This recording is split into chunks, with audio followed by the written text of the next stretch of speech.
We start with our Made in the USA series, and that takes us to the Midwest. For decades, the auto industry was at the heart of U.S. manufacturing, but it took a major hit during the global financial crisis. Detroit's Big Three underwent dramatic makeovers, and now they are growing, competing, and hiring. Ford, for example, is bringing on 5,000 new workers this year alone to help with the production and development of its upcoming vehicles. Chrysler says they're planning to hire 1,000 part-time workers for its highly successful Jeep brand. And last month, GM says it's hiring 1,400 people to work on the revamped version of its electric vehicle, the Chevy Volt. Wang America is also known in the U.S. for its auto parts operation, but it's also in the energy business too. The company makes solar panels at a facility about 90 minutes northwest of Chicago, and Wang is here to tell us more. This is a pretty interesting story. Yeah, this is one of China's largest auto parts companies, and in the past, when we talk about Chinese investment, we talk about Lenovo buying up the IBM's laptop section. We're talking about Shuanghui's acquisition of Smithfield. Those are merger and acquisition, but we have seen an increasing number of Chinese firms that have set up plants here, creating local jobs, and Wanxiang is just one of them. And last week, I visited one of their plants in rural Chicago, and I found some very interesting stories there. Let's take a look. This is Rockford, Illinois, a small town some 130 kilometers from Chicago. And it's where Wanxiang, one of China's largest auto parts makers, has set up a solar plant, the first such Chinese factory in America's Midwest. To see how a Chinese company can benefit from a solar factory here, we caught up with the plant's manager, Brent Anderson. Brent, why would Wanxiang set up a solar factory here? What is the comparative advantage?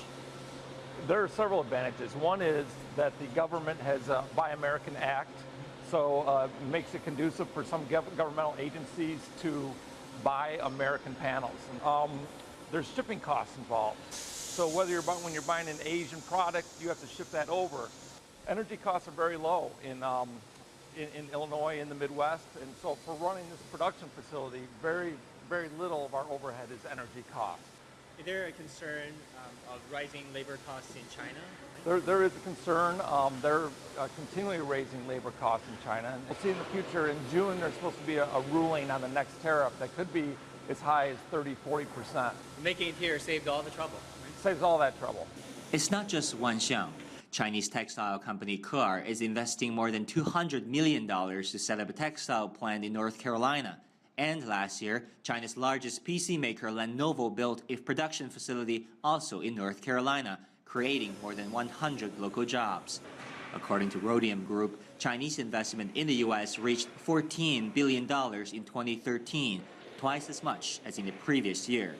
On the local and state level, governments are craving for Chinese investment to set up plants such as this one to create local jobs. But there seems to be a disconnect on the federal level.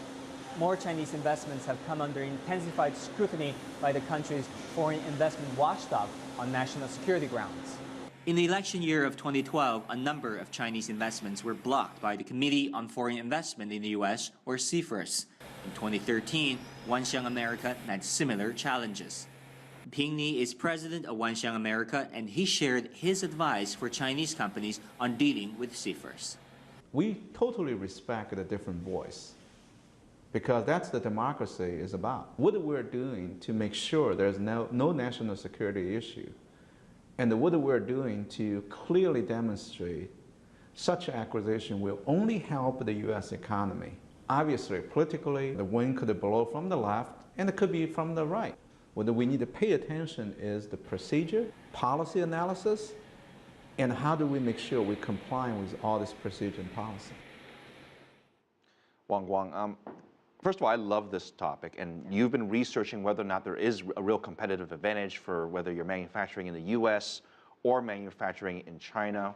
What do we know so far? Well, Philip, according to our research, it is, don't get me wrong, it is still cheaper to make things in China, but we're really talking about the trend here. According to this latest report given by the Boston Consulting Group, in 2004, manufacturing in China cost 14% less than that in the United States. But this year, the cost advantage has shrunk to just 4%. Over the past decade, the labor costs in China shot up 200%. In other words, it is 3 times as expensive to hire people to make stuff in China. And energy costs, electricity costs in the United States are already more expensive in China, in many parts of China, actually. And if this trend continues, according to this PCG report, the manufacturing costs in China, the cost advantage in China will disappear compared to the U.S. It's a very strange dynamic because if things cost more to make in China, in one way that's bad for America because we're buying this stuff, so it's going to cost us more money, but at the same time, it makes manufacturing in America slightly more competitive. Right. On to CFIUS, this congressional sort of mandate where they look at these big investment deals.